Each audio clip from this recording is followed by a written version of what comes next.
Welcome to another episode of Rudy Giuliani's Common Sense. It's our purpose to bring to bear the principle of common sense and rational discussion to the issues of our day. America was created at a time of great turmoil, tremendous disagreements, anger, hatred. It was a book written in 1776 that guided much of the discipline of thinking that brought to us the discovery of our freedoms, of our God-given freedoms. It was Thomas Paine's Common Sense, written in 1776, one of the first American bestsellers, in which Thomas Paine explained, by rational principles, the reason why these small colonies felt the necessity to separate from the Kingdom of Great Britain and the King of England.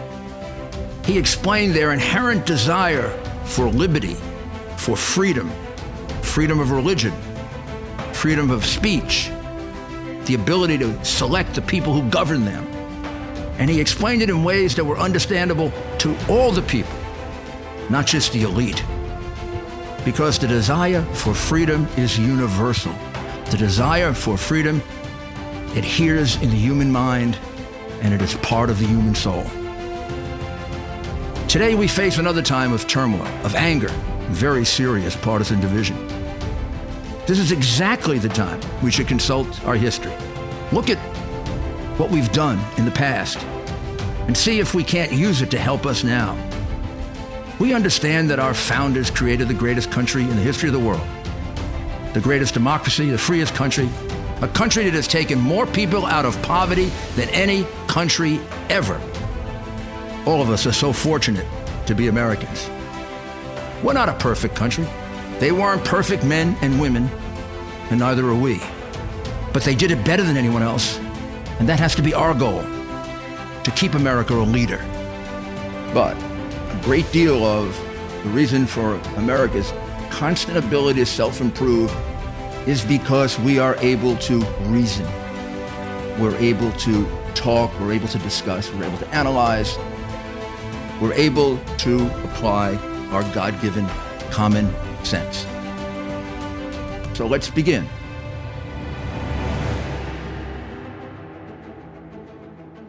This episode and some of the ones that follow, many of them, will be about presenting to you evidence that's been kept from you deliberately about a very dangerous and corrupt group of schemes that went on in Ukraine in 2016. Much of it motivated by the desire to defeat Donald Trump and to elect Hillary Clinton. It involves corruption of all kinds, and it is complicated. But the fact is that there's been a deliberate effort to keep this information from you and to lie about it.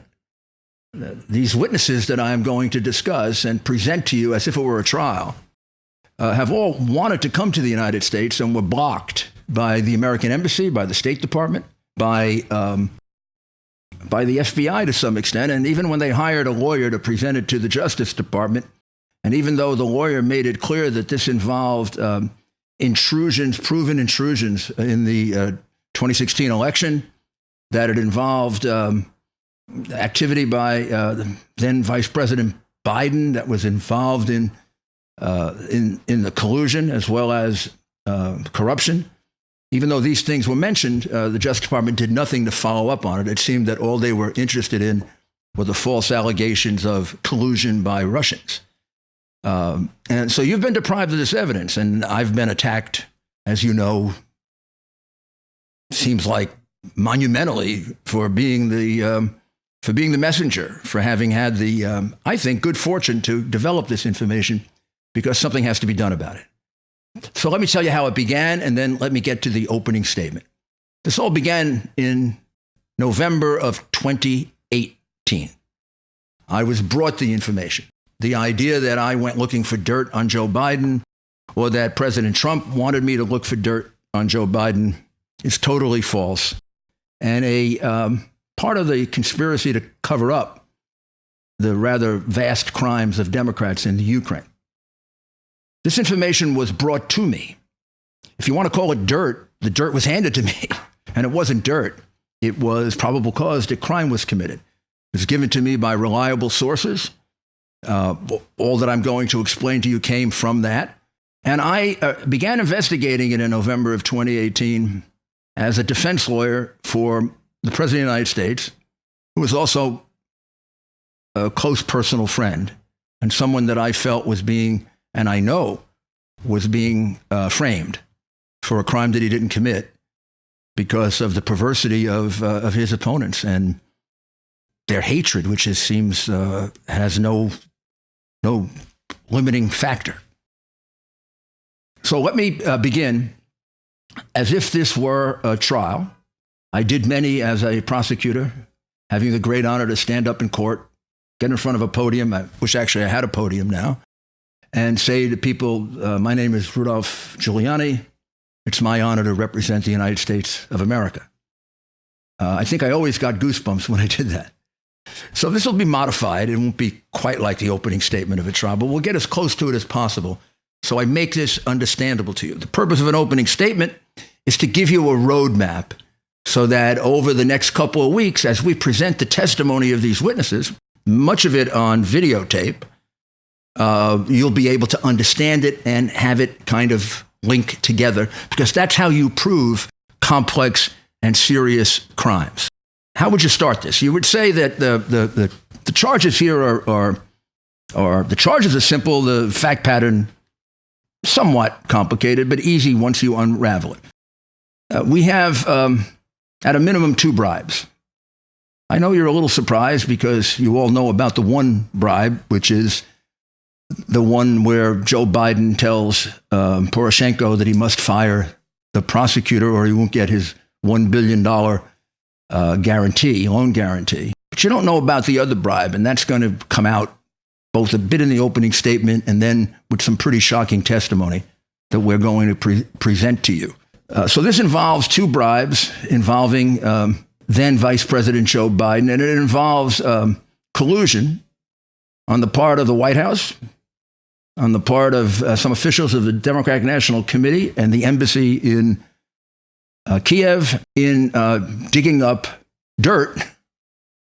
Wonder where they got that expression, digging up dirt, on Donald Trump Jr., the Trump campaign. Paul Manafort explained to one of the witnesses by a member of the DNC right in the middle of the election, you'll hear his testimony, as we're going to destroy the Trump campaign.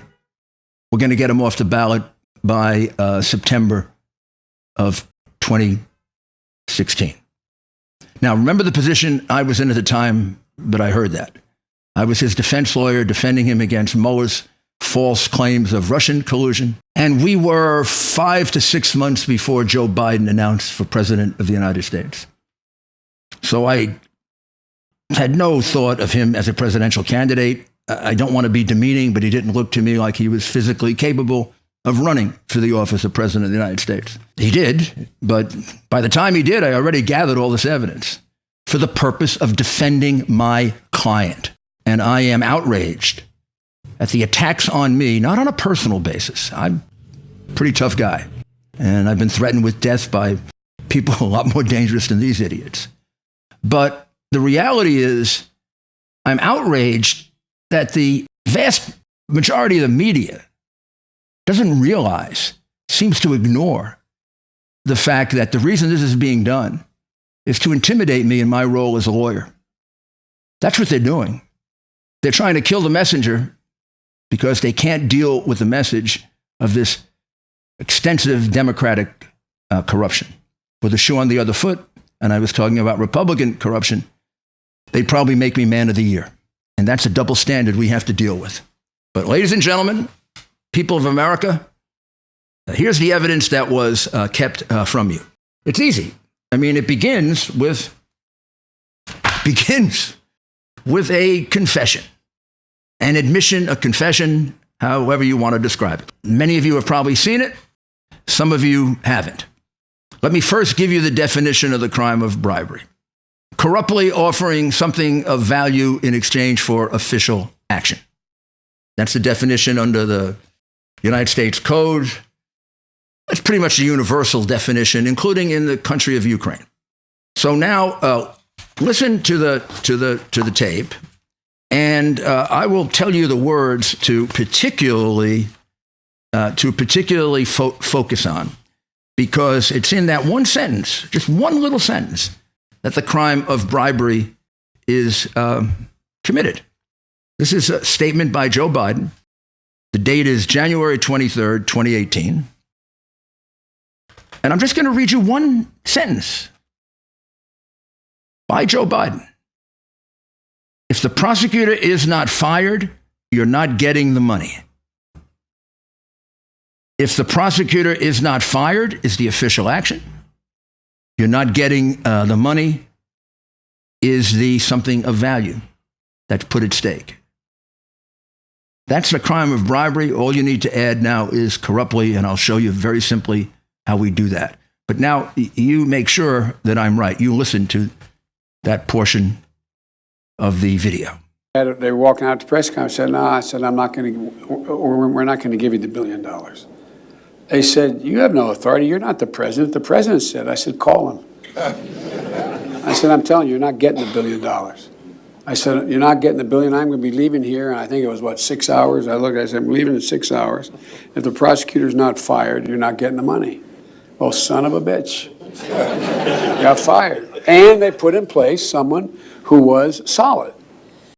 Well, as you see, I quoted it correctly, and it's a lot more complete than that. This is not just a bribe. This could also be considered an extortion, because this was done by threat. This wasn't like a business deal. I'm going to leave here. I think it was about 6 hours. I looked at them and said, I'm leaving in 6 hours. If the prosecutor's not fired, you're not getting the money. Well, he got fired, and they put in place someone who was solid at the time. He sure was solid, because ultimately the case on his son, the case on his son's crooked boss who stole $5 billion. I said $5 billion. And his son's corrupt company, Burisma, just went away. And he was able to come back to the Ukraine with his $5 billion intact, with his business intact, even though he was one of the better-known organized criminals in the Yanukovych government, leading a really good life thanks to Joe Biden's bribery of President Poroshenko. You really just need this to convict him. He does it himself. And it's worse. It's worse because in this, he never mentions that his son was under investigation by the very prosecutor who he wanted fired. He leaves it out.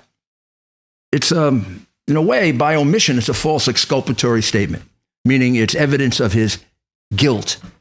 It's evidence that supplies that corruptly part of corruptly offering something of value in exchange for official action. So how do we go on beyond this now to prove it? Now, this is where it gets to, you call witnesses. So we'll call witnesses. And first witness that I'm going to call, and you'll see his testimony live all throughout the trial, we'll play it, is the main witness, the man who was fired, Viktor Shokin. Viktor Shokin was the prosecutor general of Ukraine, which would make him equivalent to our attorney general, and really a little bit different. I mean, he clearly is the chief prosecutor. He handles all the crimes in the Ukraine. And Viktor Shokin was appointed to that job in 2015. I have here various statements from him. I interviewed him by Skype on January 23rd, 2018.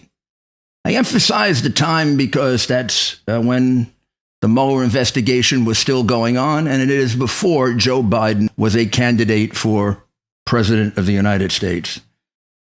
And I never asked about Joe Biden. I was told about Joe Biden. I was shown that video clip that you saw, and I was shocked. I didn't believe it at first. Then I listened to it again, and I was with, other people. And I said, this is about a clearer case of bribery as I've ever seen. And I can't believe he got away with saying this. And then I said, it's going to be really tough. They're going to do everything to protect this guy. He's one of the, anointed in the annals of the swamp media. So Victor Shokin was appointed in 2015. The case against Burisma was already going on. What Victor Shokin can describe and his other prosecutors is that Mykola Zlochevsky, these are, I know, difficult names, but Mykola Zlochevsky owned a company called Burisma that was incorporated in Cyprus. And he owned it at the same time that he was the minister of the ecology and other positions under the president Yanukovych, who is the one that was very, very favorable to Russia. We're going to take a short break, and we're going to come right back, and we're going to go right to the testimony of Shokin, or at least a brief description of it. For those of you who know me, in addition to law and politics, I'm passionate about the Yankees, baseball, football, all sports to watch, golf to play, history to read, opera, classical music to listen to and watch, and cigars to relax and socialize. And I have very definite opinions on the best cigars for the right time and the right place. But the revolution in cigars took place in the 1990s. Most cigars then were machine-made with foreign ingredients. Now it's just the opposite. Most are hecho a mano, man-made, and all organic, natural, and premium. This revolution was led by one man and one man alone and his magazine, Marvin Shanken and his Cigar Aficionado magazine. Marvin had been rating wines quite successfully for Wine Spectator magazine, and he brought the rating system, Wine Spectator, to Cigar Aficionado. The first cigars rated in the 90s were soon gone, quick. Even now, the first thing I do when I get my Cigar Aficionado edition is I immediately go look at the ratings. I go look for 92, 93, 94, and I go try them. This quality comparison system revolutionized the cigar industry, and quality rose to the top. Then there's the Cigar of the Year edition. 25 selected, only one number one. The top ones are going to be hard to get. So subscribe to Cigar Aficionado right now through the link on our website. And then go get the ones that are left or order them and smoke them and see if you agree with the ratings and let me know. Sometimes I do agree. And when I don't, I let my opinion be known to Marvin. He listens very, very intently. And then he says to me, Rudy, stick to the law. Also, along with rated cigars, Cigar Aficionado has articles on politics, sports, interesting profiles, and Marvin also has Wine Spectator, which I mentioned, and a Whiskey Advocate. So if you like wine, bourbon, scotch, vodka, etc., it's a great guide to the best quality. Subscribe now to Cigar Aficionado through the link on our website. You're going to really enjoy it. It's a great read. Thank you.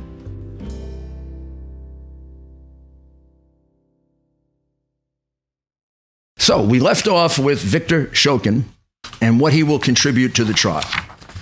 Victor Shokin will testify that he was investigating Burisma, attempting to get the money back that had been stolen by Mykola Zlochevsky, because when Zlochevsky was the minister of the ecology, he had granted mineral rights and oil rights to his own company, Burisma.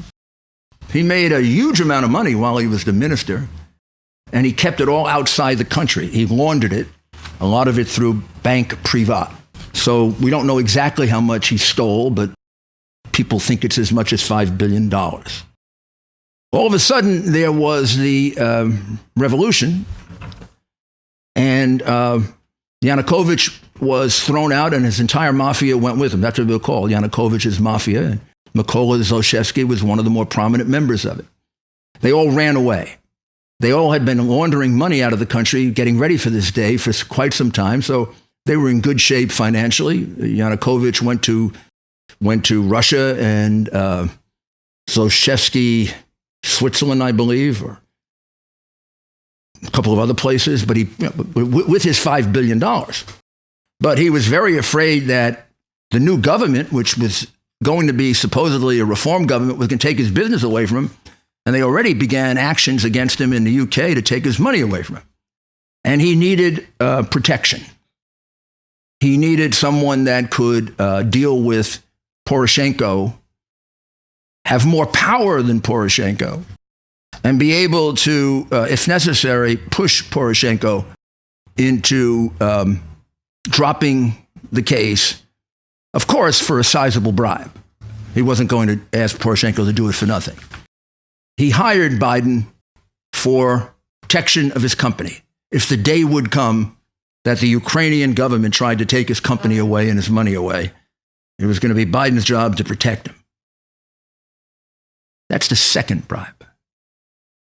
That's a bribe to the vice president of the United States. Biden agreed, and his son went to work for the company for ridiculous amounts of money. Remember, his son had no experience in oil and gas. His son had a very spotty, if not unsuccessful, record in business. His son had been involved in several questionable other attempts to sell Joe Biden's office when he was senator. The whole situation with the bank that he worked for was a scandal never investigated. He also had a company that virtually went bankrupt, and he suffers from drug addiction seriously. Many situations of in and out of rehab, one very prominent one when he failed his drug test and was thrown out of the United States Navy, just a short while before he was put on the board of this crooked company.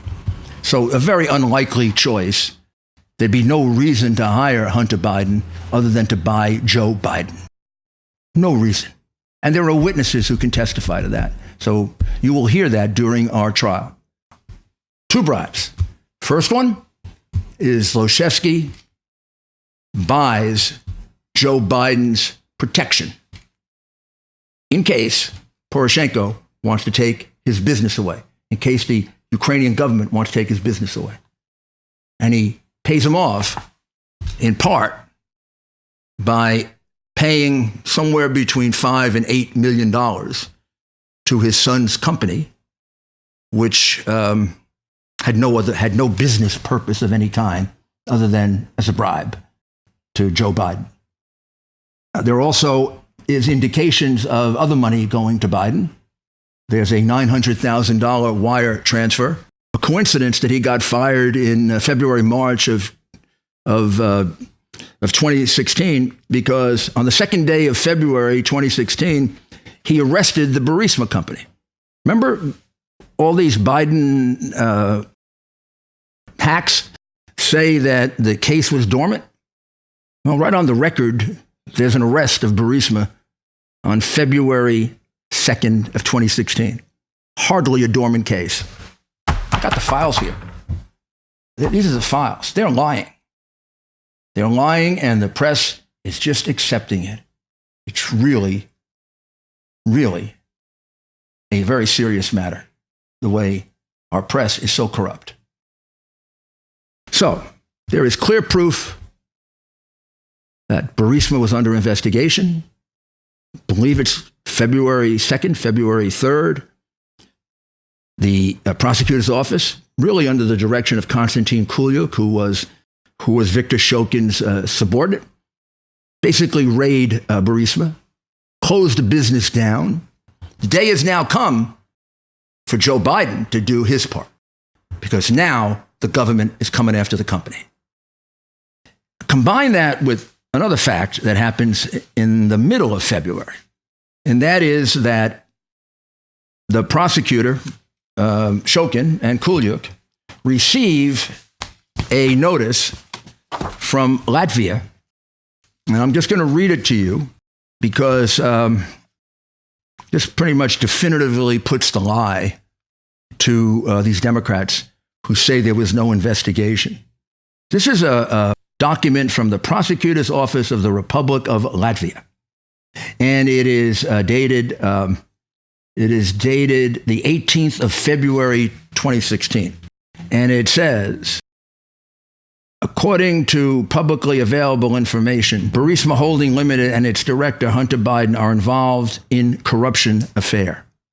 The following transactions made to Burisma Holding Limited account in AS Privat Bank are known to the Latvian FIU. their financial investigation unit. And what they describe is a transfer of $14.7 million from Ukraine, WireLogic Technology, as a payment for loans. It then goes to another company, Digitech Organization, LLP, and eventually it goes from Ukraine to Latvia, Latvia to Cyprus, and there it's dispersed to people like Alan Apter, Alexander Kwasniewski, members of the board of Burisma, and two other people, Hunter Biden and his partner, Devin Archer. The only difference is the amounts of money that are sent to Alan Apter and Alexander Kwasniewski are listed. The amount sent to Archer and Biden is not. From the records of their company, however, you find that they received $3 million. This is an out-and-out money laundering case. So in addition to bribery, this is what you would call a smoking gun for a prosecutor. Right on paper, in more detail than I just described it. I mean, here's, if you'd like to take a look, this is the document in English, just so you know it's an authentic document. This is the document or part of it in Ukrainian, in which the money laundering is demonstrated about 4 or 5 different ways. There's the chart of the money laundering. This is all from the files of the prosecutor's office, the prosecutor that wasn't investigating Burisma and Hunter Biden, except right in the file on February 16th of 2016, they were investigating Hunter Biden. Liars. They're liars. They're really, really serial liars. Just at that time, coincidentally, just at that time,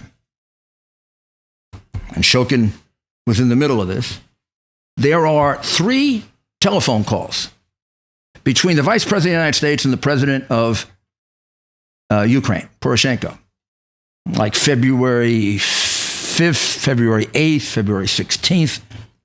We'll get the exact dates for you. It doesn't appear to be any other month where there are 3 phone calls between them, and it's right in the middle of Burisma being raided and Hunter Biden's name coming up as one of the principals in the money laundering scheme. So it doesn't take a lot to figure out what those conversations were about. Would be nice if somebody had investigated this and gotten those conversations, wouldn't it? Like the FBI or the Justice Department. Since we have a prima facie case of bribery and got a prima facie case of money laundering, but I guess if you're a Democrat, they don't do things like that. But there are 3 telephone conversations, and Shokin says that during that period of time, the president of Ukraine was coming to him, Shokin will testify, and telling him he better go easy on the company. And he better go easy on Hunter Biden because Joe Biden has given him a lot of pressure. Telephone calls kind of corroborate that, 3 of them, within a week and a half. And then on Shokin's end of it, we find out the other side of what Joe Biden admitted on tape, demanding that Shokin be fired. And if not, you're not getting your loan guarantee. Poroshenko comes to him and says, I've got to ask you to resign because if you don't, we're going to lose our loan guarantee and we're pretty much on the brink of bankruptcy, basically because of all the stealing of the prior administration. And we will later find out all of the stealing Poroshenko was doing himself. So Shokin has to leave. There's no doubt that he's telling the truth. The idea that he's corrupt or whatever else he is, all he does is corroborate what Biden says on tape. Right? He can be corrupt as heck. I mean, a lot of corrupt people make very powerful witnesses. I mean, most of the really bad criminals I convicted, there was usually a corrupt person who turned or, testified against him. However, this idea that he was so corrupt is also created. We have documents here showing his entire record. If he was corrupt, he really hid it. He never was arrested, never was charged with corruption.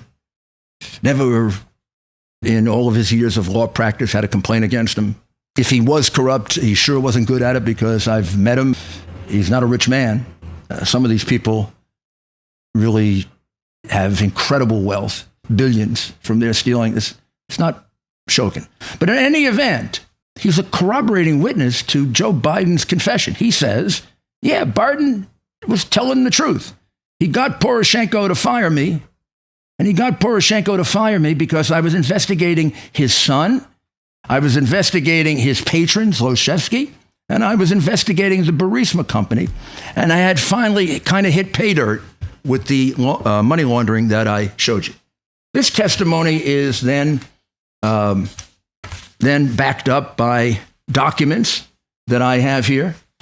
I also have here something of great concern, and that is in September of this year, Mr. Shokin, after his affidavit was revealed publicly, in which he lays all of this out under oath, not like this whistleblower, not wanting to come forward. This guy is under oath, ready to testify.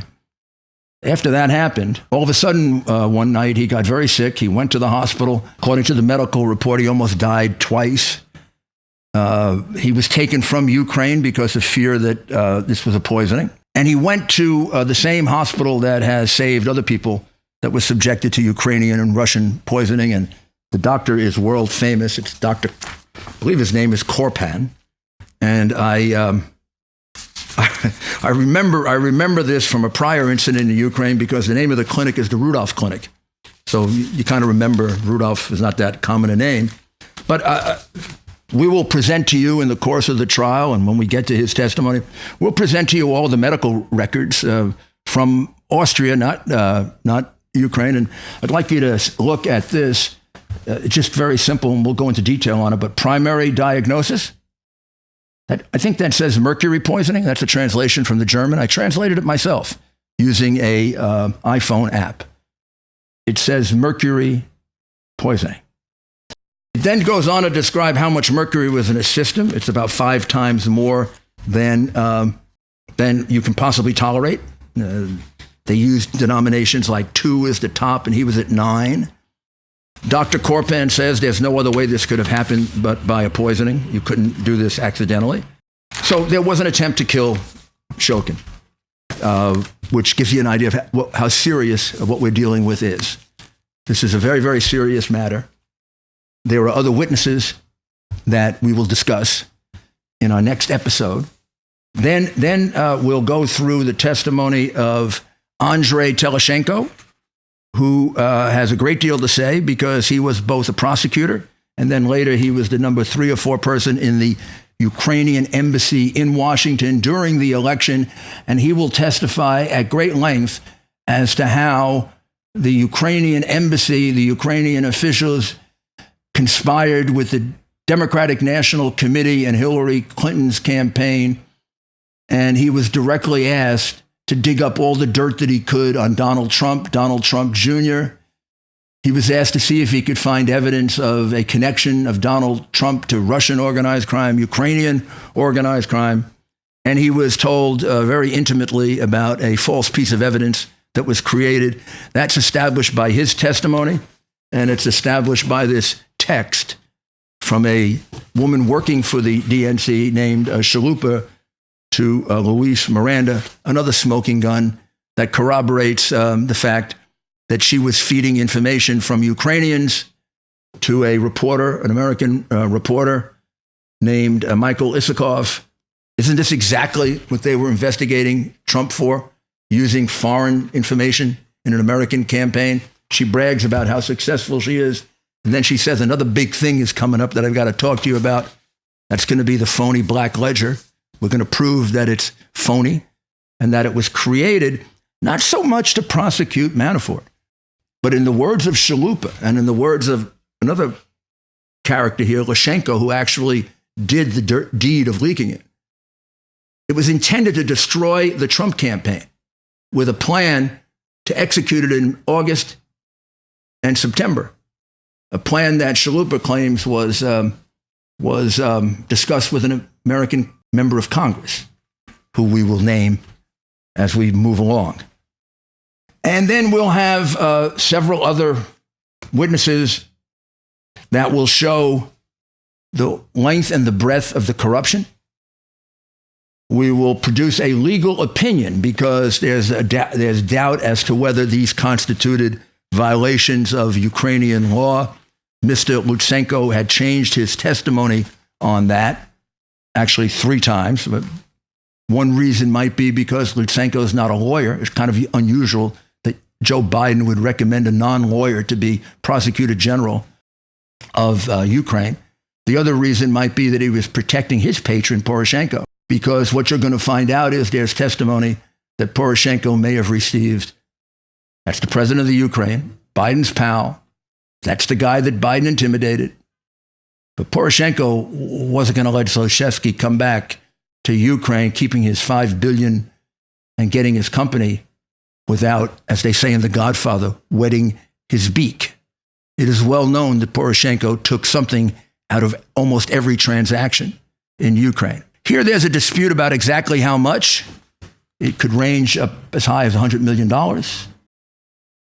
It sounds strange to you and me, but that's what was happening in the Yanukovych administration.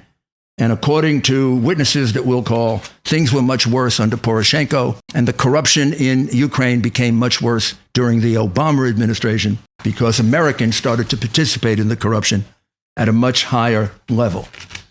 And one last thing that I find very, very disturbing, and I think my client would find this very disturbing. This is an accounting chamber decision. This is an independent accounting group in Ukraine. It's dated December 19, 2017, kind of toward the end of the Obama administration. And it finds that there is 440 projects of international technical assistance given by other countries to Ukraine, with a total cost of over $5.2 billion, in which there doesn't appear to be either documentation, any evidence of work done, any support to justify the money. The vast majority of this money came from the United States. And the police in Ukraine began an investigation really to kind of answer what they thought was going to be the Obama administration coming down really hard on them for wasting so much money.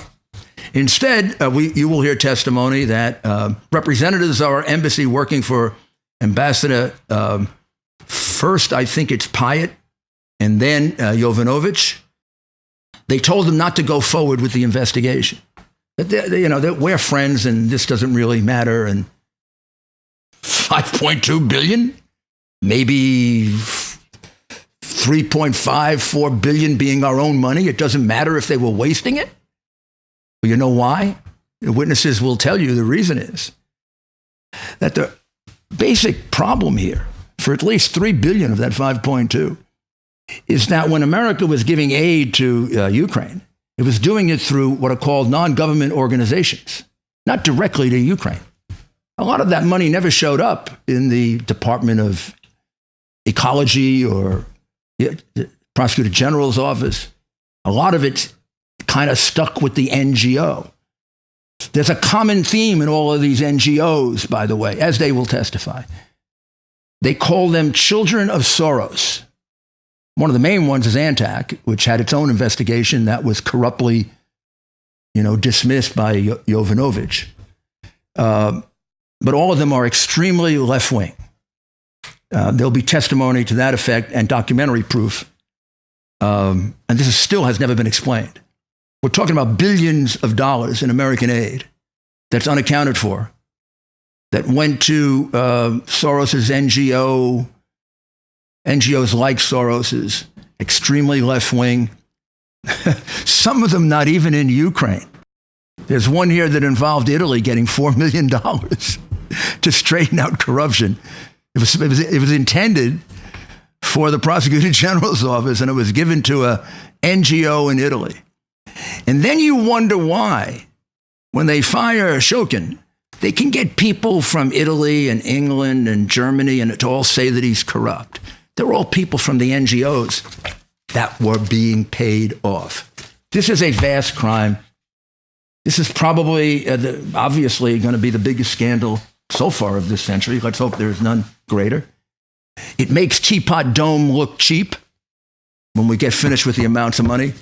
And there's a lot more to it. And in the next episode, we'll finish the outline.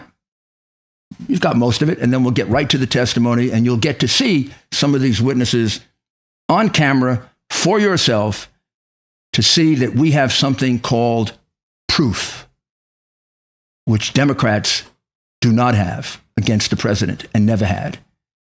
And we have something else on our side that makes it easy to accept all the attacks on me, my reputation, my family, and the threats.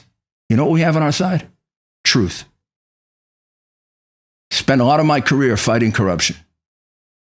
I've done many, many difficult corruption cases. And some of them I've done when nobody thought the case could be proved or it could ever be done, like the commission of the mafia, Wall Street, using the racketeering laws in ways that had never been used before, sending 2 Nazis back to what they deserved, with one case being terribly controversial. People ask me, how can you take it, all the criticism and all the... Because when I go to bed at night, I know that I'm doing what I wanted to do from the day I became a lawyer. I'm serving justice. I know it sounds corny, but this is corruption. This is corruption at a very, very high level. It doesn't matter if it's a Democrat or a Republican. It was an American vice president that sold out his office, and he sold out the integrity of the United States of America. We are a joke in Ukraine. We go there and we say, you should stop the corruption. And every time Joe Biden went there, they laughed at him. You're telling us to stop the corruption? And you're pulling millions out of here? We have got to fix this. It's a matter of national security. It's a matter of having a solid relationship and creating a solid situation in a country that's enormously important to us. But if we're going to send them $100 million in aid, and only 20 million is going to get to where it's supposed to go, maybe you can see why the president was concerned. And because the Democrats are the major beneficiaries of this corruption, maybe you can see why they're doing this phony impeachment. Because, boy, this is phony as you know what, based on hearsay and nonsense. This is based on evidence. And you're going to hear it all over the next couple of weeks. Thank you very much.